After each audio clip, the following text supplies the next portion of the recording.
اللہ کے رسول کو ناراض نہیں کر سکتی، تم جاتی ہو تو جاؤ۔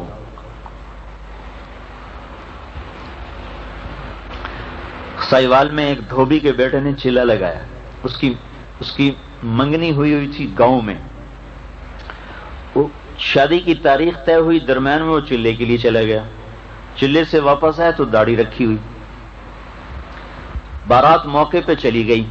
تو ہمارے ہاں دستور ہے جب کہیں ہماری شادی ہو تو ذمہ دار بھی اس میں شریک ہوتے ہیں، تو وہ گاؤں کا جو ذمہ دار وہ بھی وہاں اپنے اس دھوبیوں کے گھر میں بیٹی کی شادی میں شریک۔ اب یہ بارات پہنچی، وہاں ہنگامہ ہو گیا، کہا ہم نے تو جب دیکھا تھا داڑھی نہیں تھی، تب اس کی داڑھی مڑاؤ، ہم تو تب نکاح دیں گے۔ تو وہ سارے بارات والے، ماں کیا، باپ کیا، بھائی کیا، چاچے کا، کوئی گل نہیں پتر ہوں مناچا پیچھے رکھ لیں، ہوں ساری عزت دا سوال ہے۔ وہ کہنے لگا ایک پاسے تہاڈی عزت ہے، ایک پاسے میرے رسول دی عزت ہے، ہوں تو آپ پہ دسو میں کی کراں۔ پر جب آنکھوں پہ پردے پڑ جاتے ہیں تو دل پتھر ہو جاتے ہیں، کیا کروں، کیسے سمجھائیں، کہاں سے الفاظ لائیں جو دل میں اتر جائیں کہ یہ دھوکہ ہے جس میں آپ لوگ چل رہے ہیں،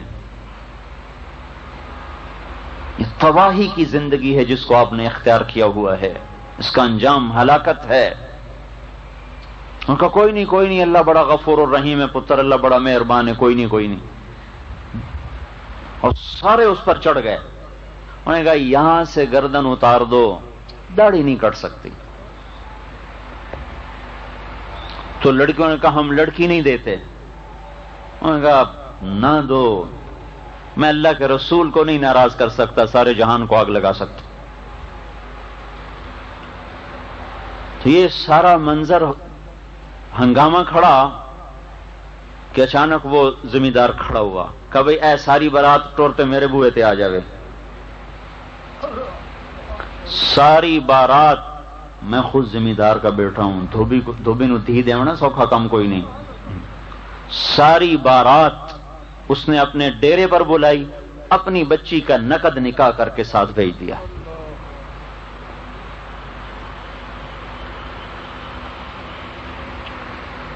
کیا کریں، ماحول کو دیکھنا پڑتا ہے۔ میں یوں کہہ رہا ہوں یہ کہو کیا کریں، اللہ کے رسول کو دیکھنا پڑتا ہے، جس کی وفائیں صادق ہیں اور ان سب کی وفائیں کاذب ہیں، یہ غدار ہیں، کیا سگی اولاد کیوں نہ ہو، سب محبتیں غرض کی ہیں، سب محبتوں کے پیچھے اغراض ہیں۔ بیوی کی ایک خواہش پوری نہ کرو پھر دیکھو کیا ہوتا ہے، اور بیوی خاوند کی ایک بات نہ مانے پھر دیکھو کیا ہوتا ہے۔ اور یہ دیکھو جو عرفات کے میدان میں ہاتھ اٹھائے ہوئے، اپریل کی دھوپ میں نہ کوئی سائبان، نہ کوئی سایہ، اور نہ کوئی نیچے زمین پہ گدے گدے، اونٹ پر بیٹھ کے رو رہے ہیں، اونٹنی پر، اونٹ بھی کوئی بیٹھنے کی سواری ہے، 5 گھنٹے یوں ہاتھ اٹھے ہوئے اپنی امت کے لیے، مردوں کے لیے، عورتوں کے لیے، قیامت تک آنے والی نسل کے لیے دعا کر رہے ہیں، اے اللہ معاف کر دے، اے اللہ معاف کر دے، اے اللہ معاف کر دے۔ 5 گھنٹے مسلسل دعا مانگی۔ اس کا کوئی حق نہیں بنتا۔ جو کہتے ہیں میاں شادی آ رہی، فلانے میں راضی کرو، فلانے میں مناؤ، انہوں میں مناؤ، انہوں میں مناؤ، انہوں میں مناؤ۔ ارے کوئی یہ بھی تو سوچے کہ رسول اللہ کو بھی مناؤ، کہ ہماری شادی میں کوئی ایسا کام نہ ہو جس سے اللہ کا رسول ناراض ہو جائے، ہمارے گھروں میں کوئی ایسا کام نہ ہو جس سے اللہ کا رسول ناراض ہو جائے۔ یا تو اس کو سامنا نہ ہو، یا تو ہم نے مر کے ان کا سامنا نہیں کرنا، کہیں پاسے ہمارا حساب ہو جانا ہے تو ٹھیک ہے، لیکن اگر سامنا ہونا ہے اور آنکھوں سے آنکھیں چار ہونی ہیں تو دیکھو میں ہاتھ جوڑ رہا ہوں، اس دن کی ذلت بہت بڑی ہے آج کی ذلت سے، اس دن کی رسوائی بہت۔ اگر اتنا ہی کہہ دیا اللہ کے رسول نے تمہیں میرا خیال نہ آیا تو بتاؤ کہاں جائیں گے؟ موت تو ہے نہیں کہ مر کے اپنے آپ کو مٹا دیں، یہاں تو لوگ اپنے آپ کو شوٹ کر دیتے ہیں کہ میں اب زندہ رہنے کے قابل نہیں، یہاں کہاں سے گولی لائے گا مارنے کے لیے اپنے آپ کو؟ اللہ کا رسول نے اتنا کہہ دیا ہے تمہیں میرا خیال ہی نہ آیا، تم نے میری بیٹی فاطمہ کو ہی نہ دیکھا، تو کیا کرو گے اس دن؟ یہ کہو گے کہ میری بیوی نہیں مانی تھی، یہ ہمارے سسرال نہیں مانے تھے. میں ایک مثال دے رہا ہوں، ہمارے تو ہر چیز میں، ایک شادی تو ویسے ہی منہ پہ آ گیا لفظ، ہم تو ہر چیز میں اللہ کے رسول کو ناراض کیے بیٹھے ہیں. کون سی چیز ہے جس میں ہم نے اس سے بغاوت نہیں کی ہوئی؟ اور کون سی ایسی گھڑی ہے جس میں انہوں نے رو رو کے ہمارے لیے دعا نہ کی ہو؟ انتقال سے ایک ہفتہ پہلے عبداللہ بن مسعود اور صحابہ آئے ملنے، تو آپ ان کو دیکھ کے رونے لگے. کہ میرا تمہیں سلام ہو آخری، اور جو تمہارے بعد آئے نا ان کو بھی کہہ دینا میرا سلام. ایسی وفا. اور ہمیں کس طرح اپنی رحمت کی چادر میں لیا. ایک صحابی نے کہا یا رسول اللہ، مبارک ہے وہ جس نے آپ کو دیکھا اور آپ پہ ایمان لایا. آپ نے فرمایا تمہیں بتاؤں، 7 دفعہ مبارک ہے اس کو جس نے مجھے نہیں دیکھا اور مجھ پہ ایمان لایا. ہم تو بڑے قیمتی تھے پر ہم نے اپنے آپ کو خود ہی ذلیل کر دیا. یہ کیا کہے گی، وہ کیا کہے گی، وہ کیا کہے گا، وہ کیا کہے گا. کہتے رہیں آواز سگاں کم نہ کند رزق گدارا. کتوں کے بھونکنے سے کبھی کسی نے سفر نہیں بند کیا، کتے بھونکتے ہی رہتے ہیں.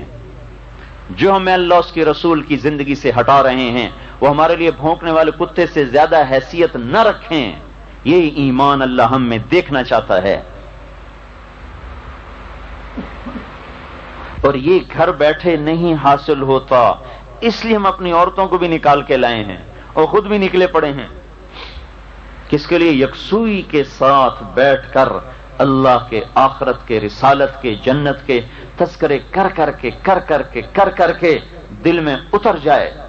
حضرت عمر رضی اللہ تعالیٰ عنہ رات کو گشت کر رہے تو ایک عورت چرخہ کاٹ رہی، علیک صلاۃ اللہ و صلاۃ الابرار. رسول اللہ صلی اللہ علیہ وسلم کی یاد میں شعر پڑھ رہی کہ آپ پہ درود و سلام ہو اللہ کا اور اللہ کے نیک بندوں کا. کنت تقیا حجیئا بالاسحار. آپ وہ تھے جو راتوں کو اٹھ کے رویا کرتے تھے اور اللہ سے ڈرنے والے تھے. پتہ نہیں میرا رب مجھے آپ سے قیامت کے دن ملنے دے گا کہ نہیں ملنے دے گا. والدہر علی الاطوار. زمانہ رنگ بدلتا ہے، ایسے ہی عمل بھی بدلتا ہے. پتہ نہیں کس حال میں موت آتی ہے. آپ کے ساتھ ملاقات ہو کہ نہ ہو.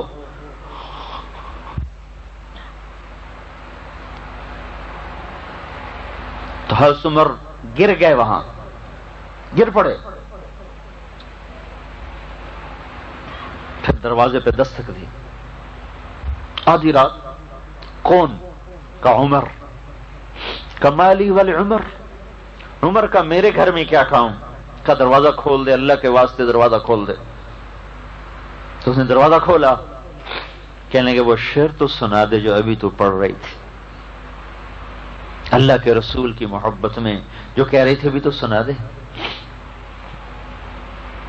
یہ کیا دل ہیں جو اللہ اس کے رسول کی محبت میں نہ کبھی لرزے، نہ کبھی تڑپے، نہ کبھی کسک. یہ کیا دل ہیں؟ ان پتھروں کو لے کے ہم مر جائیں تو کیا قیمت ہے ہماری؟ یہ سفید کپڑوں پہ تو لوگ دیکھتے ہیں ہاں بڑے میاں صاحب ہیں. ارے یہ کچھ بھی نہیں، اس کے پیچھے پخانہ چھپا ہوا ہے. وہ اللہ یہاں دیکھتا ہے. یہاں کیا ہے؟ کون ہے؟ وَحُصِّلَ مَا فِي الصُّدُورِ. اور قیامت کے دن دل چیر کے دیکھے گا کس کو دل میں بٹھا کے آیا ہے. یہ بزم دل کس سے سجائی ہے؟ اس میں کون ہے جو اتنے دکھوں میں نہ بھولے ہم اس کی زندگی کو یوں اٹھا کے باہر پھینک دیں تو کبھی غم بھی نہ ہو کہ ہائے میں نے کیا کر دیا. تو یہ ہم سیکھنے کی دعوت دے رہے ہیں کہ اللہ کا رسول ایک مکمل زندگی لائے جس کا نام اسلام ہے. اسلام پہ چلنا سیکھا جاتا ہے، بن سیکھے کا سودا نہیں، سیکھنے کا ہے. نماز پڑھی، روزہ رکھا، یہ تو عبادات ہیں. باقی 24 گھنٹے کی زندگی میں بھی کوئی اسلام بتاتا ہے کہ نہیں بتاتا؟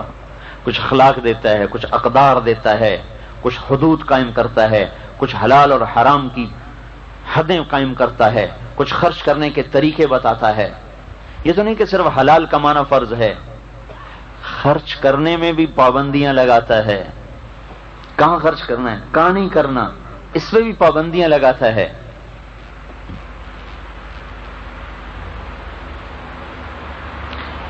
کمائی میں بھی آزاد نہیں چھوڑا، طریقے بتائے. آج وہ بھی اڑ گئے، نہ کسی کو پتہ ہے حلال کیا نہ حرام کیا ہے، نہ پوچھتے ہیں. پھر جو حلال کمانے والے ہیں ان کے لیے بھی آگے طریقہ بتایا ہے خرچ کرنے کا. ان میں بھی آزاد نہیں چھوڑا کہ جہاں جو مرضی کھپا دیا، لگا دیا.